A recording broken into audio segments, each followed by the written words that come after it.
Du'a booniidhaan wal qabate namoonni baay'een qorannoo poolisii dhaga'uudhaaf hawwii guddaadhaan eegaa turaniiru. Akkasumas immoo abbaan manaa ishee Joosiin Fayyim waa'ee du'a boonii akka dubbatuuf dhaga'uudhaaf namni martinuu gurra qeensee dhaggeeffachaa tureera. Gama biraatiin immoo qorannoo bilbila boonii fi bilbili Joosiis hawwii guddaan eegamaatii tureera. Qorannoon boonii maalirra gahee poolisiin akkam godhe kan jedhan namni dhugaa ishee barbaadu gaafachaa tureera. Odeeffannoo maraa isin biraan gahuudhaaf deemna. Akkasumas immoo dhukkubsachuu Joosiin of wallaalee ciisaa jira dubbiin jettu wal mormisiisaa turuun ishee ni yaadatama. Kun osoo kanumaan jiru Joosiin waldaa Masarati yookaan waldaa Araaraa jedhamuudhaan beekamu deemuudhaan wal qabatee immoo ittuu ijoo dubbii fi mormii biraa kaasetu jira. Joosiin of wallaalee midhaan bishaan osoo hin jedhin naannoo torbee lamaa of wallaalee ciise jedhamuun isaa immoo namoota biratti shakkii jabduu uumeera.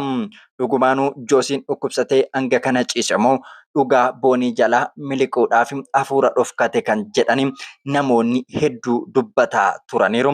Dhugaanoo maalii kan jedhu baay'ee ilaaluun barbaachisaadha. Guyyaa kaleessa akkuma namoonni baay'een arge Joosiin karaa TV Araaraa Anfayyeeraa bilisa baheeraa jedhee dubbatu yeroo jalqabaaf namoonni sagalee isaa dhaga'anii akka haaraatti waa'een Joosii ijoo dubbii ta'e namoonnis dhugaa boonii gaafachuuf jabeessanii itti fufanii.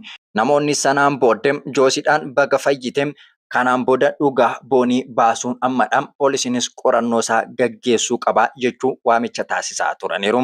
Kanaan wal qabateen poolisiin hanga yoonaa qorannoo akkamii gaggeesse Joosii wajjinoo gaaffiif deebii godheeraa kan jedhu qophii keenya keessatti qopheeffanneetu jira.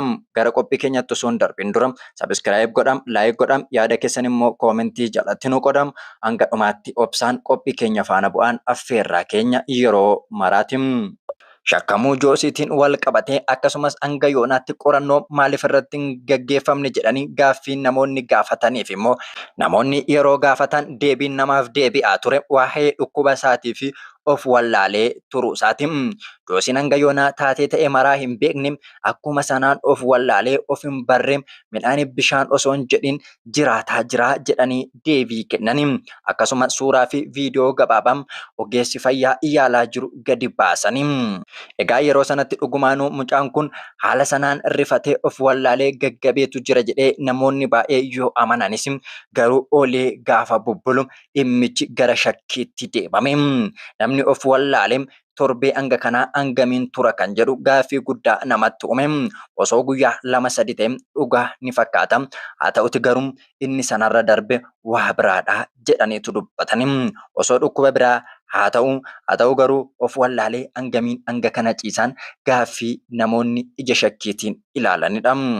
Joosiin torbee tokkos lamas ciisum amma garuu Anfayyeeraa bilisa baheera jedhee afaan isaatiin dubbateera. Erga sanaa poolisiin maalirra jiran tarkaanfii akkamii fudhachaa jiran gaaffii namootaati. Akkasumas immoo qaamolee nageenyaa waa'ee boonii qabatanii qorachaa jiraniif waamicha dhiyeessaati jiru. Dubbiin biyya kana ho'aatti yoo hin qabamne turraan bubbullaa namni garagalee ilaalu waan ta'eef qorannoo amma cimsuu qabu. Mucaa kanarratti qorannoon jabeeffamee gaggeeffamee haqi mucayyoo kanaa maatii isheetii fi uummata ishee jaalatan maraaf bahuu qaban gaaffii namootaati. Gariin immoo mucaa kanarrattis duula gaggeessitanii akkuma boonii dhabuu dandeenya waan ta'eef mucaa kanarratti hin duulina qusadhaa kan jedhan immoo gara Joosii dubbatu. Inni waan beekuun qabu jaalalaa fi nagaadhaan waliin jiraachaa turanii kan akkas godhe seexanadha kan addaan isaan baase seexanadha jechuudhaan himatamaa seexana godhanii gaafa dhiyeessanis ni mul'ata. Kun osuma kanaan jiru Joosiin mataan isaa tajaajilaa ta'e faarfataa ta'e charchiitti immoo seexanni irraa iyyoon isaas immoo namoota biratti ammas dubbii biraa kaase. Namni ofii isaatiiyyuu tajaajiluun seexana baasaa oolu seexanni eessaa dhufeetu itti namee maal jechuudhaan gaaffii namatti kaase.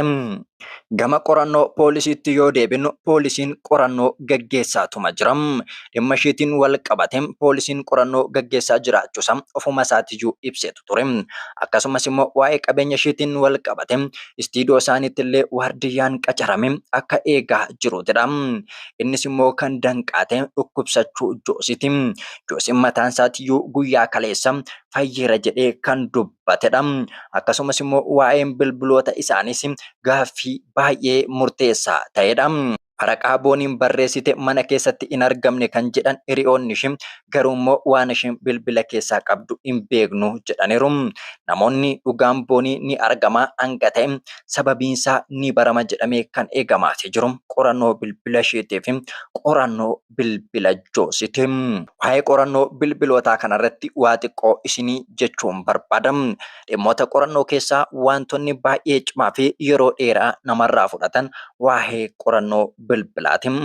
Qorannoo bilbilaa abbumti arge yookaan poolisiin tokko kan ofii isaatii teleedhuma naannoo isaa jirutti deemee qorachiise waan tokko keessaa baase mana murtiif dhiyeessu miti. Dhimmi teleedhaan wal qabatu dhimma baay'ee sekuriitii ta'edha. Dhaabbata isaanitti deemamee achitti qorannoon gaggeeffameetu dabareedhaan kan gaggeeffamudha. Qorannoo sanatu eegamuu qabaata. Obsuutu barbaachisaadha.